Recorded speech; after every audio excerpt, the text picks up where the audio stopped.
Hi everyone, it's the Assyrian priestess with you. I hope this finds you well. I am going to do a Sagittarius full moon reading because it's also going to be a blue moon, which means it's the second full moon in the month of May. So let me know in the comments if May has felt different or special to you. I only wanted one card, but I've got two.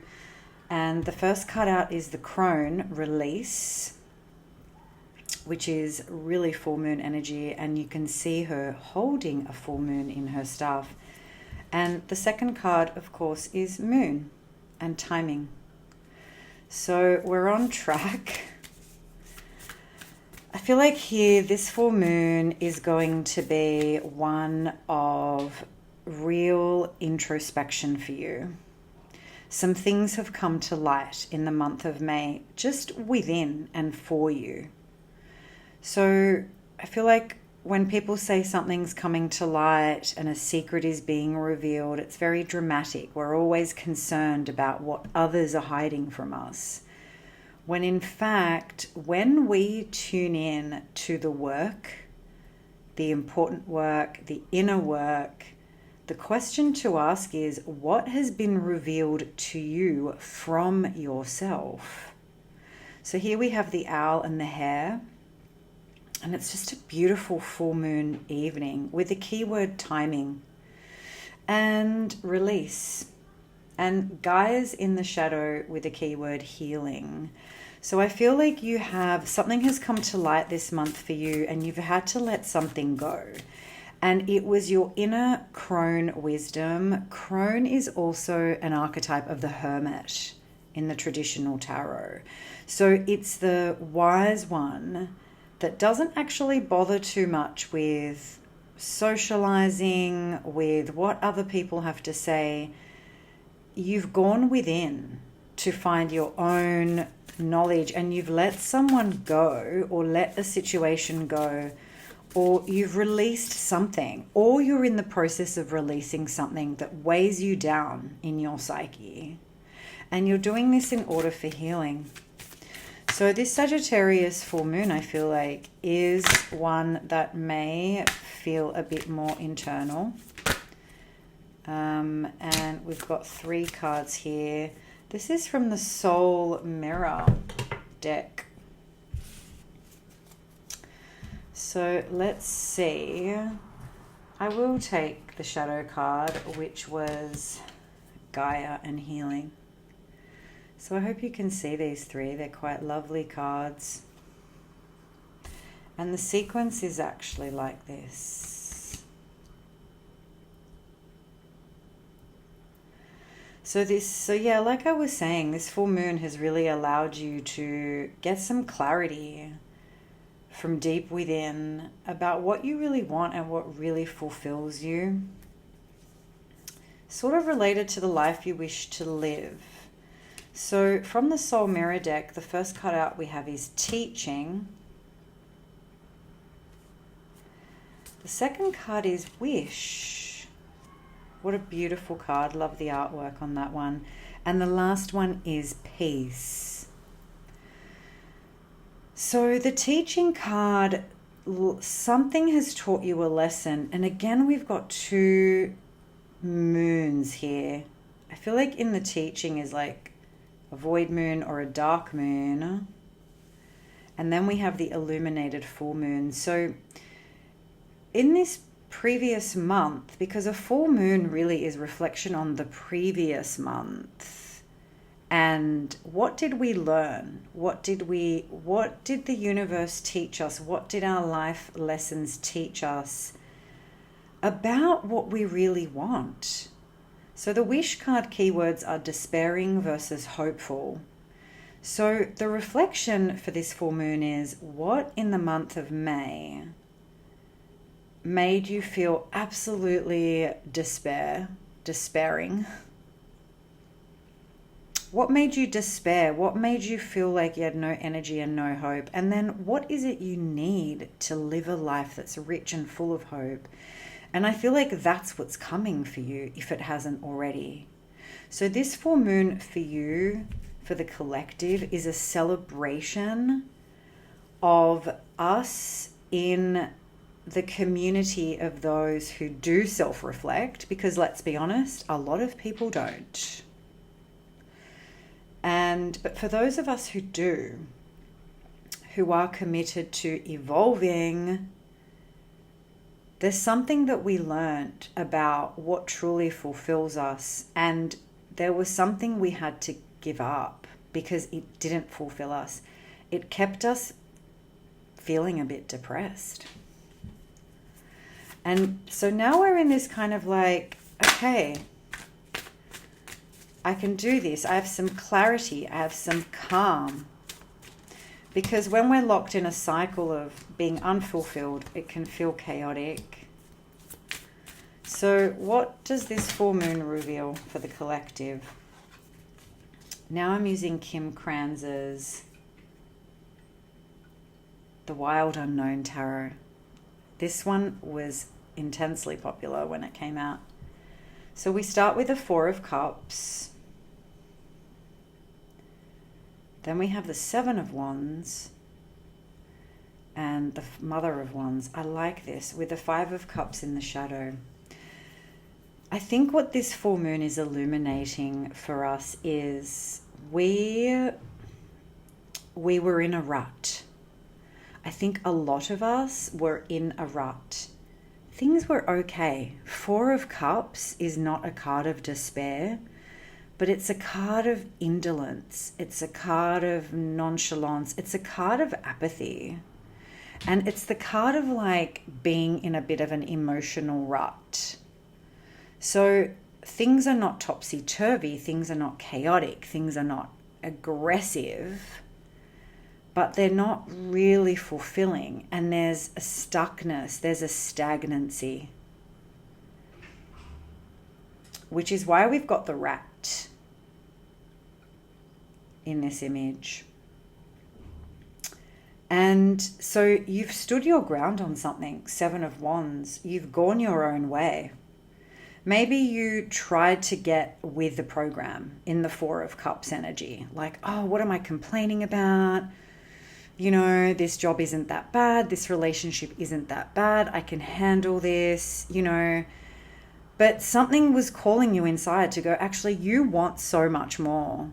Why are you denying it? And you've made that decision. The Seven of Wands, I see, is you've stood your ground on something, even if other people didn't agree. And it illuminated something for you, and it's created this Mother of Wands energy for you. This is the Queen of Fire. You have found that spirit, that energy. And even if you don't know what the path ahead looks like, it doesn't matter. The magic has been made. Because the magic of this full moon is the collective, the individuals whom are called have left a rut. And they've stood their ground, because we need you to be creative, to be fierce, and to be passionate for the collective. So let's dive in deeper. Yeah, foul play was at hand. So we've got the Seven of Swords, the Five of Swords in reverse, and the Five of Cups. And it's interesting, the Five of Cups was in the shadow for the first layer. You had to do something using your wits about you. The Seven of Swords, don't lose your power to the Seven of Swords card. The Seven of Swords card is, you know that others are up to trouble. There's mischief at hand. But of course you cannot prove it. You can only sense it. This is why we have the fox. The fox is one of my favorite woodland creatures. And look, the fox has a bad rap. I know so many farmers and homesteaders who completely despise foxes, especially the red fox, but I love the red fox because she knows how to stealthily tread, even though she knows others are not in her favor, because people will just shoot a fox if they see one. So she knows how to maneuver in a very volatile environment. Because you knew in this full moon, or leading up to this full moon, or maybe in the month of May, that not everything was revealed to you and that you had to use your wits about you. The Five of Swords in reverse, I kind of am reading this as you didn't even bother to argue. You took your stuff and you walked out the door. You didn't see, because Five of Swords in the upright is an argument. You used your words. You complained, or you revealed something about yourself. But the Five of Swords in reverse is you didn't. Part of your strategy was to actually stay silent. And I'm saying this because we have the High Priestess in the shadow, which is a beautiful card. I have to show you. Again, it's that using your senses and your wits about you energy. And look, it came at a loss. You took the loss. There was a loss incurred. There's been some grief. There's been some sorrow. There's been some disappointment. But all hope is not lost.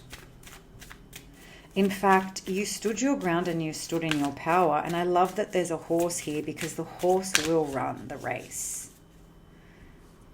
So let's do one last layer for this full moon reading.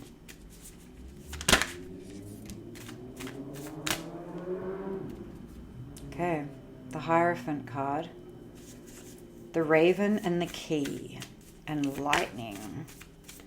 So this is almost like you received some sort of divine downloads, or some just otherworldly. By otherworldly, I mean like you received some insight that was from the inner world, that was from a mystical context. You didn't sort of receive a memo saying this is what's happening around you. It was more like you were empowered by this sense that you had. And I sort of feel like the Hierophant as well. It's been coming up a lot in my reading. So I've been doing a lot of research and really trying to tune into the energy of the Hierophant. I feel like as well, it's based on almost destiny or decree. Like it was some kind of prophecy. This message you got, or this realization that you had in the month of May, was sent to you almost like a prophecy, or like, you know, that feeling of like, I just know I have to do this thing, or I have to make this decision, or I have to go down this road because I just know, but I can't quantify it. I cannot explain it. Oops. Okay. Then we've got the Son of Wands and the Justice in reverse. Something's fallen on the floor. Let me get it.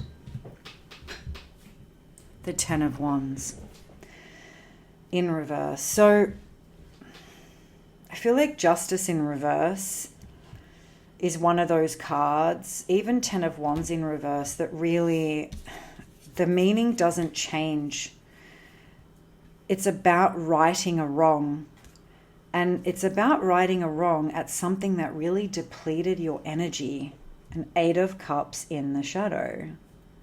So you almost received like a divine prophecy or decree, or just this feeling, this inner knowing that almost feels like otherworldly or ancestral, because ravens, they say, in mythology are messengers from the other world or from your ancestors. And it gave you a spark. It moved you. It moved you to move. So think about all of the things that you did in May, holding people back, defending yourself, investing in security, blocking people, saying no. That was the Seven of Wands. And this is the Son of Wands. This is you defending with a creative inspiration. Why? Because you knew that wrongs had to be righted. So you're stepping into a level of integrity as well, which I feel like the Hierophant speaks to as well. So what's next? So we've got the Two of Wands.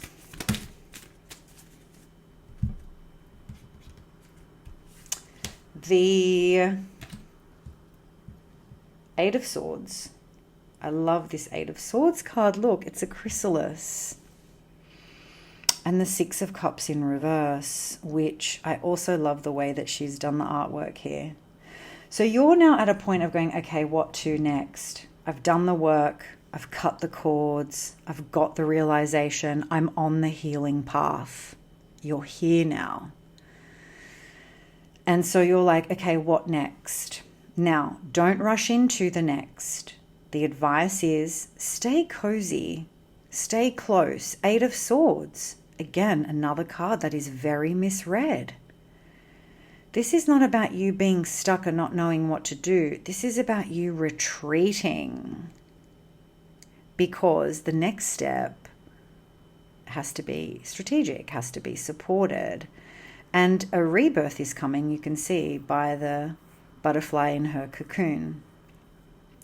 And the rebirth, I think, is going to really link you to your childhood, your inner child, your dreams and desires from long ago, whatever long ago was. Long ago could be 2020, or it could be when you were 10 years old. And we've got the Father of Cups in the shadow. This is a water sign. I don't know if there's a water sign lurking around. It's some sort of nostalgia. So you're feeling like things are topsy-turvy because the Six of Cups in reverse. But look at how Kim Krans has told that story. That when things are topsy-turvy or you're going back into a review, the roots actually take new life and are more colourful than what you can see on the surface. So I like this.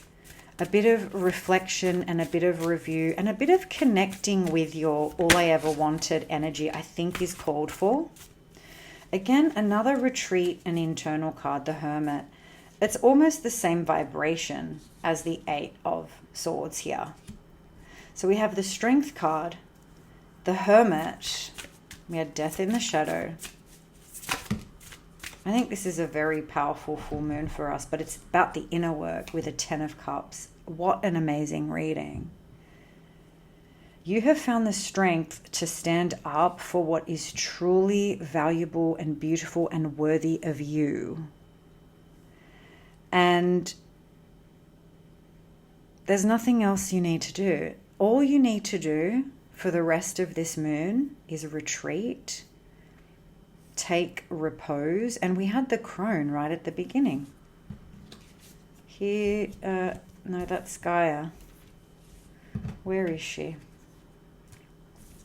She is basically an imprint of the Hermit. Go within and know that you know the truth, because your light shines. And this inner light will lead you to fulfillment. But it's not an efforting energy. So I'm going to leave it there. I hope you enjoyed this. Let me know in the comments if it resonated. A few people have been reaching out privately. That's welcome as well. And I will leave you as always with my love and courage until we meet again. Bye for now.